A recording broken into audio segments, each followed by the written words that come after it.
Pakiramdam mo ba ay humihina na ang iyong mga binti? Nabibitawan mo na agad ang hawak mong bagay? Baka iniisip mo, tumatanda na kasi ako. Parang sa pagdilat ng iyong mga mata, nais mo na lamang na manatiling nakaupo. Kung oo, hindi ka nag-iisa. Mga Nay at Tay, narito ang katotohanan, hindi dahil ikaw ay lampas sa 65 ay kailangan mong tiisin ang pagkapagod at kahinaan ng kalamnan. Huwag mawala ng pag-asa, may magagawa ka pa upang baguhin ang takbo ng buhay mo. Sa ating mga nakatatanda, napakahalaga ang tamang pagkain lalong-lalo na ang almusal. Sa video na ito, ibubunyag natin ang pinakamasamang almusal na posibleng nagdudulot ng muscle loss sa mga seniors, at syempre, ipapakita rin namin ang mas ligtas at masustansyang alternatibo. Ano nga ba ang sarcopenia? Ang sarcopenia ay ang unti-unting pagkawala ng muscle mass at lakas habang tumatanda. Karaniwang nagsisimula ito sa mga tao sa kanilang kalagitnaan ng 30s at patuloy na lumalala habang nagiging mas matanda. Ang kondisyon ay maaaring magdulot ng kahirapan sa pang-araw-araw na mga gawain, tulad ng pag-akyat ng hagdang bahay o pagbuhat ng mga bagay, dahil sa pagbawas ng lakas at tibay ng mga kalamnan. Ito'y mas ramdam sa edad 60 pataas. Ano nga ba ang mga sanhi nito? Numero 1 dito ang kakulangan sa protina, pangalawa ang maling pagkain, kakulangan sa ehersisyo, at hormonal changes. Kung bago ka pa lang sa channel ko, mag-subscribe ka na para nang sa ganun ay makasubaybay ka sa mga bagong uploads namin. Upang mapigilan ang sarcopenia, mahalaga ang regular na ehersisyo, lalo na ang resistance training, na nagtataguyod ng paglago ng kalamnan at pag-enhance ng lakas. Bukod dito, kinakailangan din ng tamang nutrisyon na may kasamang sapat na protina, upang matulungan ng katawan na mapanatili ang kalamnan at ang magandang kondisyon ng pisikal. Ang mga pagkain tulad ng karne, isda, at mga dairy products ay magandang mapagkukunan ng protina, na tumutulong sa pagkumpuni at pagbuo ng bagong muscle tissues.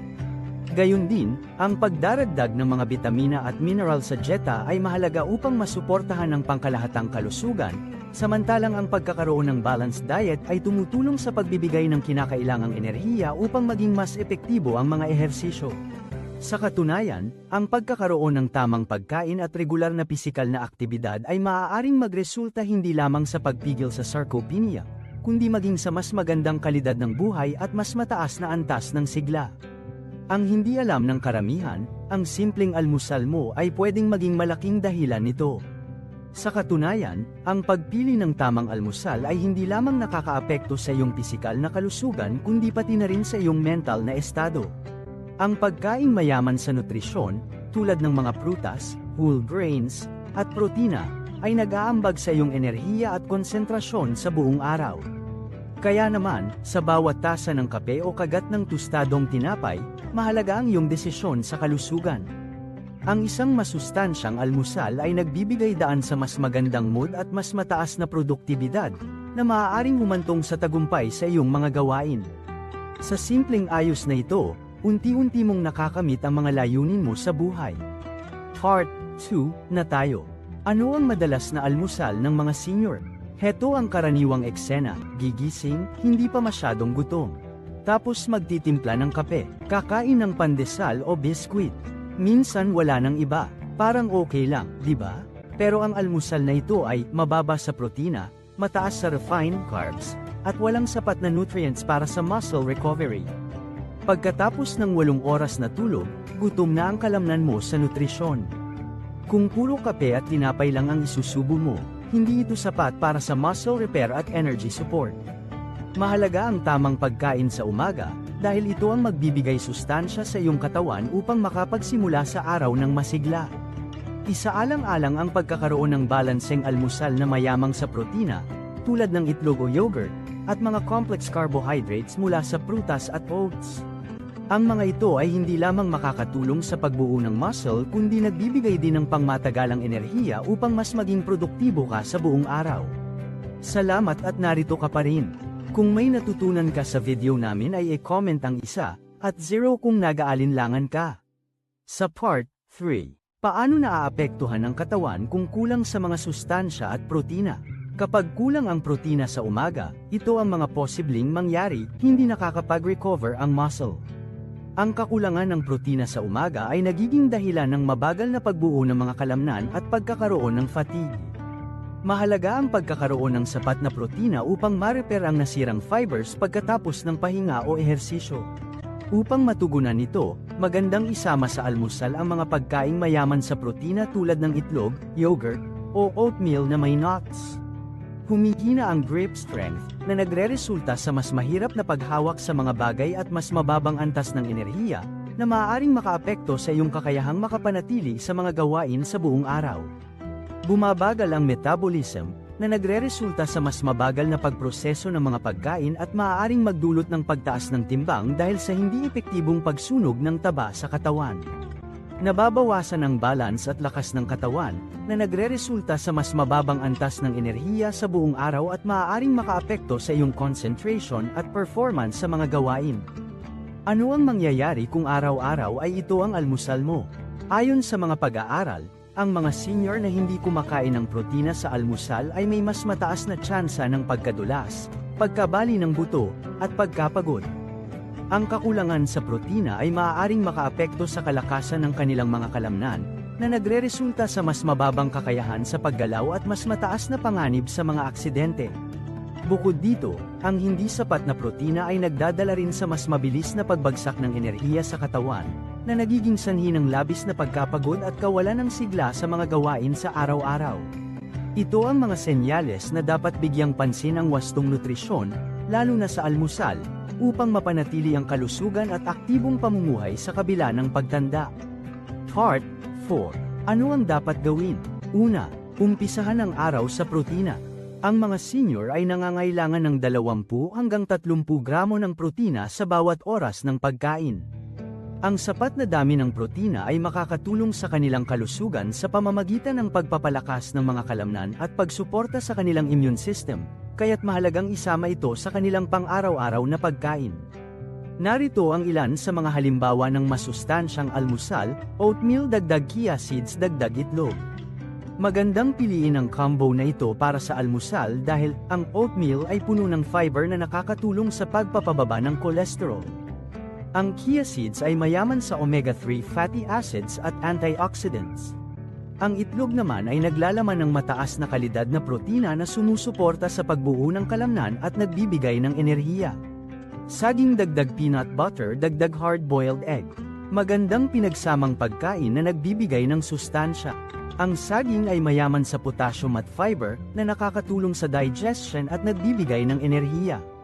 Ang peanut butter ay puno ng protina at healthy fats, na nakakabusog at nakatutulong sa pagpapalakas ng kalamnan.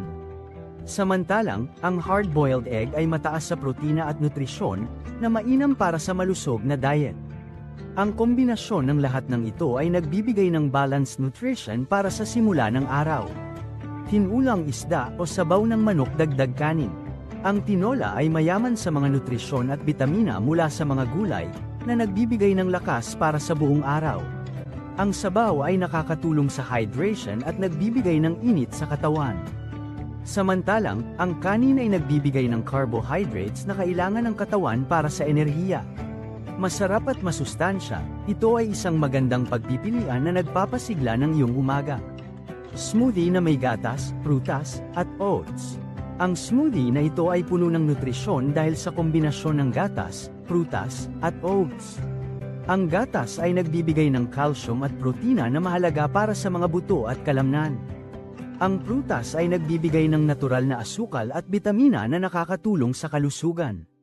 Ang oats naman ay mataas sa fiber na tumutulong sa digestion at nagbibigay ng pakiramdam ng kapunuan. Ang lahat ng ito ay nagbibigay ng sapat na enerhiya para sa araw na puno ng aktibidad.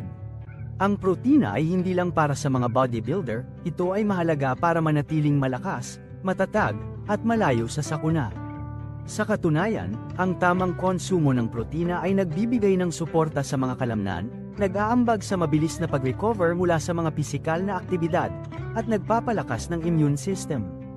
Hindi lamang ito nakatutulong sa mga atleta kundi pati na rin sa mga taong nais mapanatili ang magandang kalusugan sa pang-araw-araw na buhay.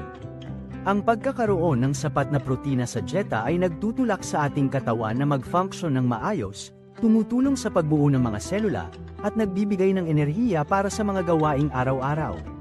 Part 5. Bonus tips para protektado ang muscles. Maglakad-lakad araw-araw kahit 15 hanggang 30 minuto. Ang regular na paglakad ay makatutulong sa pagpapalakas ng mga kalamnan, pagbuti ng sirkulasyon ng dugo, at pagpapababa ng stress. Subukan mong maglakad sa parke o sa paligid ng iyong barangay upang mas maging masaya at nakakaengganyo ang iyong aktibidad. Uminom ng sapat na tubig para sa proper digestion at circulation. Mahalaga ang hydration hindi lamang para sa kalusugan ng mga kalamnan, kundi para sa overall na performance ng katawan sa bawat pisikal na aktibidad. Matulog ng 7 hanggang 8 oras. Muscle repair happens habang tulog ka, kaya mahalaga na magkaroon ng sapat na pahinga at tulog upang mapanatiling malusog at matatag ang mga kalamnan. Iwasan ang matatamis at instant foods. Wala itong laman kundi empty calories na hindi makatutulong sa iyong kalusugan at mas makapipinsala pa sa iyong mga pagsasanay. Ang mga ito ay nagdudulot lamang ng pagtaas ng timbang at kakulangan sa enerhiya na kinakailangan upang mapanatili ang iyong mga kalamnan at mas mahusay na pagganap sa mga ehersisyo. Ang simpleng pagbabago sa almusal mo ay maaaring maging daan para sa mas malakas na katawan, mas matatag na paglalakad, at mas mahabang sigla. Huwag mong baliwalain ang unang kinakain mo pagkagising, dahil dito nagsisimula ang lakas ng buong araw mo. Kung may natutunan ka, like ang video na ito, mag-subscribe e share sa kapamilya mong senior. Tap the bell para sa susunod na video na magliligtas sa kalusugan mo, araw-araw.